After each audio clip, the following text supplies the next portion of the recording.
like, hey, I'm willing to leave the 99 to go get the one. But I think sometimes we take that as an instruction that every time one shows up, we got to drop everything and go get the one.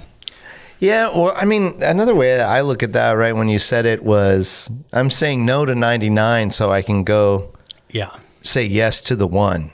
But for some reason, it's like, no, I say yes to all 100. And it's like, are you able to do that? You know, it's not like you leave the other sheep in the pen. It's not like they're still not, cared for, yeah, or bleeding. Oh yeah, you know, where they're like, meh, you know, kind of like bleeding.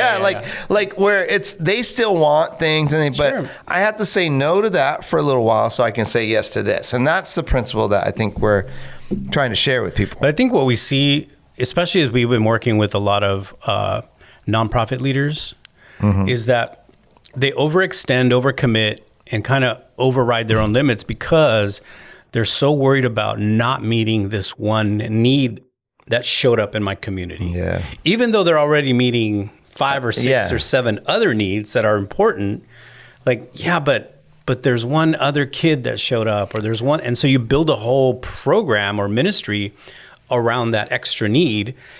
And the thing about it is like, okay, maybe you really felt called and led to do that. And that's great. But then another one comes along and you do the same thing. Well, so tell them the reality about needs. What do you mean?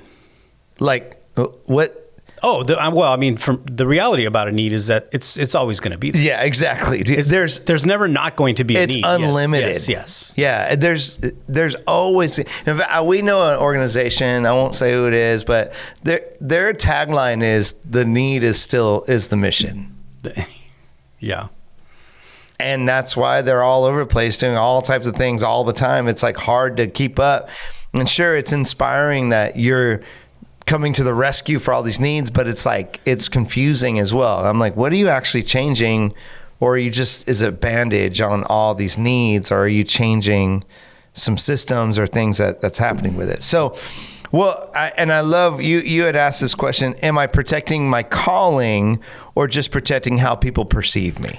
Yeah. I mean, I think that's a real question we have to ask ourselves. Yeah. It's like, do I really feel this is part of the purpose? Because look, we're really good at expanding our mission, right? We're really good at adding more to it.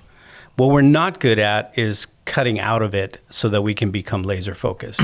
And a lot of times the reason we do that is because, again, you don't, as a leader, you're like, oh man, if I came to you and said, oh, Tommy, how could you not help that person? That's what we're afraid of. Yeah, somebody coming up and asking that, how could you not help? We're like, you don't really love these people. Yeah, and you're like, I thought you were about that. Yeah, you know what I mean? But so the question is it really part of your calling and purpose, or is it really that you're just worried about, man, I just don't want anybody to think that I'm not down for the gospel. Right. Or I'm not down for Jesus, or that my faith isn't, really where I say it's at. Well, and so let's go to the source then. If we're supposed to model ourselves after Jesus, he's Christ, right? Fully God, fully man. Then let's take a look at him and see that the reality is that Jesus had boundaries. Yeah. Right? Absolutely. Yeah. Yeah. I mean, we see that all the time, right? Withdrawing from the crowds. He's saying no to certain demands. He's prioritizing, obviously, time with the Father over his ministry. And I think, I forget what verse it is where he says, the poor you're always going to have with you. Yeah. But I'm just here for a little while, right?